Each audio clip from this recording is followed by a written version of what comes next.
আজ আবার পুনরায় একাদশী মাহাত্ম্য নিয়ে উপস্থিত হয়েছি। আজ আমরা চৈত্র মাসের শুক্লপক্ষের একাদশীর মাহাত্ম্য কথা, একাদশীর মহিমা কথা বর্ণন শ্রবণ করব। এই বিষয়ে বরাহ পুরাণে খুব সুন্দর বর্ণন রয়েছে। শ্রী যুধিষ্ঠির ভগবান শ্রীকৃষ্ণকে এই বিষয়ে প্রশ্ন করলেন যে, প্রভু, চৈত্র মাসে কৃষ্ণপক্ষের একাদশী তার বর্ণন তো শ্রবণ করলাম, কিন্তু চৈত্র মাসের শুক্লপক্ষের একাদশী তার মাহাত্ম্য কি এবং এই একাদশীর নাম কি, কৃপা করে বর্ণন করুন। তখন ভগবান রাজা যুধিষ্ঠিরকে উপদেশ করলেন, রাজন, একসময় এই একাদশীর প্রসঙ্গ মহামুনি বশিষ্ঠ সূর্যবংশী রাজা দিলীপকে করেছিলেন। রাজা দিলীপ এই বিষয়ে মহামুনি বশিষ্ঠের কাছে প্রশ্ন করেছিলেন, কেন দিলীপের কোনো সন্তান ছিল না। সন্তানের কামনা নিয়ে দিলীপ যখন বশিষ্ঠের কাছে যান, তখন বশিষ্ঠ মুনি এই একাদশীর বিষয়ে বর্ণন করেছিলেন। তা দিলীপ সেখানে প্রশ্ন করলেন বশিষ্ঠের কাছে, ভগবৎ শ্রোতুমিচ্ছামি কথয়স্য প্রসাদতঃ চৈত্র মাসে শীতে পক্ষে কিম নামে একাদশী ভবেত। গুরুদেব, এই চৈত্র মাসের শুক্লপক্ষের যে একাদশী, এই একাদশীর কি মহিমা? শুনেছি নাকি এই একাদশীর যারা ব্রত পালন করে তাদের মনের সমস্ত কামনা পূর্ণ হয়। শ্রী বশিষ্ঠ মুনি তখন উত্তর দিলেন, একদম ঠিক শুনেছ রাজন। একাদশী পুণ্যতমা পাপে অন্ধ নদবা নলহ শৃণু রাজন কথা মেতাম পাপগ্নি পুত্রদায়িনীম। এই যে একাদশী, এই একাদশী সমস্ত পাপকে নাশ করে এবং হে রাজন, দুরাচারী থেকে দুরাচারী, পাপী থেকে পাপী, তাদেরও যত অপরাধ আছে সেগুলোকেও নষ্ট করে এবং মনের সমস্ত কামনা পূর্ণ করে। কেউ যদি পুত্র চায় তাহলে পুত্রদায়িনীম, এই একাদশী পুত্রও প্রদান করে। তার জন্য তুমি খুব মন দিয়ে এই একাদশীর মাহাত্ম্য শ্রবণ করবে। এটা অত্যন্ত পবিত্র একাদশী। আর এই একাদশীর বিষয়ে প্রাচীনকালে একটি বর্ণন রয়েছে। একসময় নাগলোক, নাগেদের অনেকগুলো লোক আছে, তার মধ্যে একটি স্থান যার নাম হলো সুবর্ণপুরী। সুবর্ণপুরী নামক নাম নাগলোকে, সেখানে নাগেদের রাজা পুণ্ডরীক নিবাস করেন। সেই রাজা পুণ্ডরীকের এখানে নানা প্রকারের গন্ধর্ব, কিন্নর, অপ্সরা, চারণ ইত্যাদি তারা সব নিবাস করেন। নাগলোকের সমস্ত সব সুখ সম্পত্তি, বৈভব ইত্যাদি সব ভরপুর রয়েছে, কোনো প্রকারের সেখানে কোনো কমি নেই।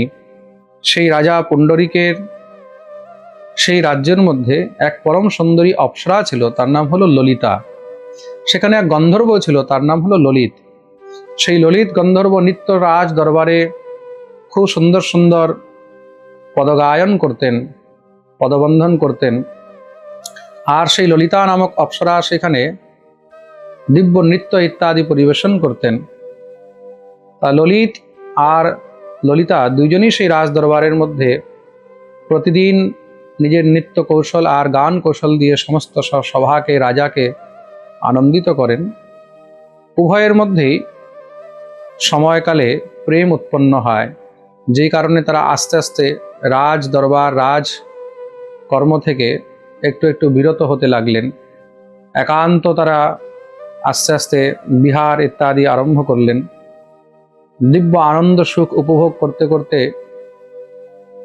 অনেক সময় ব্যতীত হয়েছে।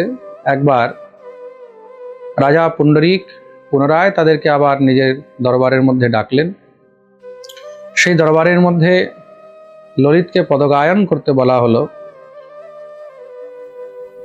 কেন কি সে সময় ললিতার প্রতি পূর্ণ প্রেমে সমর্পিত ছিল, আর সেদিন ললিতা সেখানে আসেনি। তার মন, তার চিত্ত ললিতার মধ্যেই লেগেছিল, সেই অপ্সরার মধ্যেই তার চিত্ত যুক্ত হয়েছিল, যেই কারণে সেখানে যখন সে পদগায়ন করে, পদগায়ন করতে গিয়ে কিছু পদবন্ধনের মধ্যে ভুল হয়ে যায়, কিছু ত্রুটি হয়ে যায়।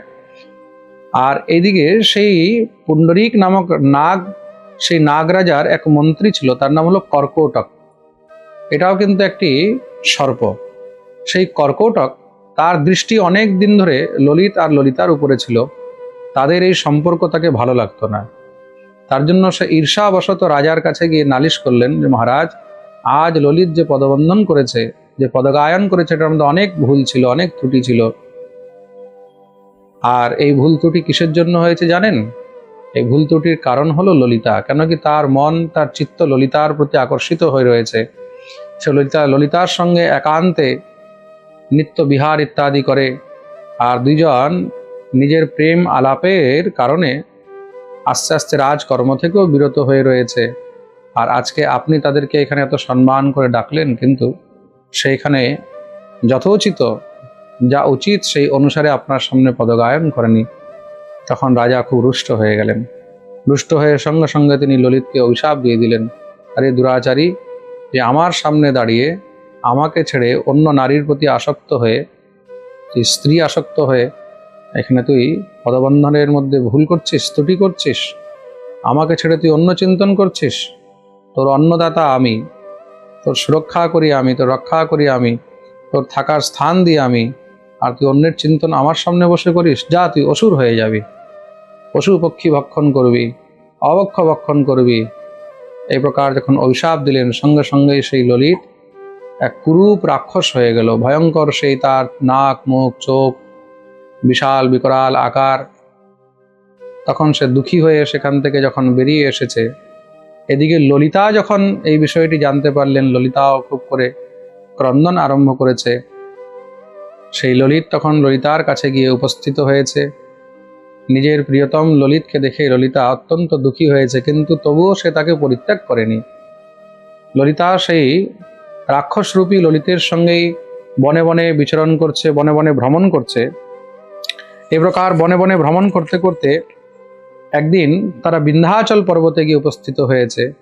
বিন্ধ্যাচল পর্বতের মধ্যে সেখানে পরম দিব্য এক ঋষির আশ্রম ছিল। সেই ঋষির নাম হলো ঋষ্যশৃঙ্গ ঋষি।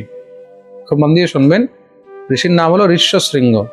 এই ঋষ্যশৃঙ্গ ঋষি কিন্তু সেই ঋষি যিনি সেই ত্রেতাযুগে ভগবান শ্রী রামচন্দ্রের জন্মের পূর্বে মহারাজ দশরথের কাছে এসে পুত্রেষ্টি যজ্ঞ করিয়েছিলেন।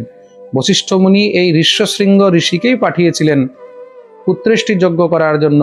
যেই পুত্রেষ্টি যজ্ঞ থেকে চরু উৎপন্ন হলো, আর মহারাজ দশরথ তিন রানীকে প্রদান করলেন, যার কারণে তিন রানীর গর্ভের থেকে 4 পুত্র হলো। ঋষ্যশৃঙ্গ মুনির কাছে গিয়ে যখন সেই দুইজন ললিত এবং ললিতা উপস্থিত হয়েছে, গিয়ে চরণে পড়ে কাঁদতে লাগলেন। ঋষিবর তখন তাদের উপরে করুণা ভরি দৃষ্টি দিয়ে তাকিয়েছেন, কি হয়েছে, কিসের কারণে তোমরা এত দুঃখী? তখন সেই ললিতা সমস্ত সব বৃত্তান্ত ঋষিকে বললেন যে ললিতের এই পরিস্থিতি থেকে মুক্তির কি কোনো উপায় নেই? তখন ঋষি খুব সুন্দর উপদেশ করলেন, দেবী, নিশ্চয়ই তার উপায় আছে। সে তো অসুর, সে তো রাক্ষস, সে তো সেই পুণ্যকর্ম করতে পারবে না। কেন কি তার তামসিক দেহ, মন বিচলিত হয়। যারা তামসিক দেহ নিয়ে রয়েছে তারা ব্রত উপবাস ইত্যাদি করে থাকতে পারে না। ব্রত উপবাস করলেও তখন মনে হয় বারবার দিনে কি খাই, অবক্ষ ভক্ষণ বা অন্যান্য অন্ন ইত্যাদির মধ্যে মন বারবার চলে যায়। তার জন্য তুমি একটি কাজ করো, কি বলে, চৈত্র মাসের শুক্লপক্ষের যে একাদশী, এই একাদশীর তুমি ব্রত পালন করো। সম্পূর্ণ বিধি বিধান দিয়ে তুমি একাদশী করবে। নিরাহার নির্জলা থেকে ভগবান শ্রীহরির স্মরণ করে, ভগবান শ্রীহরির দিব্য মন্ত্র জপ করে, হরিবাসর ইত্যাদি করে তুমি এই একাদশীর ব্রত করবে। যে একাদশীর নাম হলো কামদা একাদশী। এই একাদশী করে তৎপশ্চাৎ তুমি তার পারণ ইত্যাদি করে এই একাদশীর ফল নিজের স্বামী, নিজের প্রিয়তম ললিতের নিমিত্তে তুমি অর্পণ করবে। যখন তুমি সেই একাদশীর পুণ্য ফল তার নিমিত্তে অর্পণ করবে, সেই পুণ্য ফলেই সে অসুর জনি থেকে, এই রাক্ষস জনি থেকে মুক্ত হয়ে যাবে। ঋষির আদেশ পালন করে সমস্ত বিধি বিধান দিয়ে চৈত্র মাসের শুক্লপক্ষের এই কামদা একাদশী ভগবতী ললিতা, সেই অপ্সরা, সম্পূর্ণ সব নিয়ম নিষ্ঠা করে পালন করলেন। তৎপশ্চাৎ দ্বাদশীর দিন পারণ ইত্যাদি করে তখন তিনি এই একাদশীর ফল সংকল্প করে নিজের প্রিয়তম, নিজের স্বামী ললিতের নিমিত্তে অর্পণ করলেন। আর যখন সে একাদশীর ফল তার নিমিত্তে অর্পণ করলেন, অর্পণ করে সংকল্পের মধ্যে এটা বললেন, যা আমি এই একাদশীর ফল কোন কারণে তাকে অর্পণ করছি।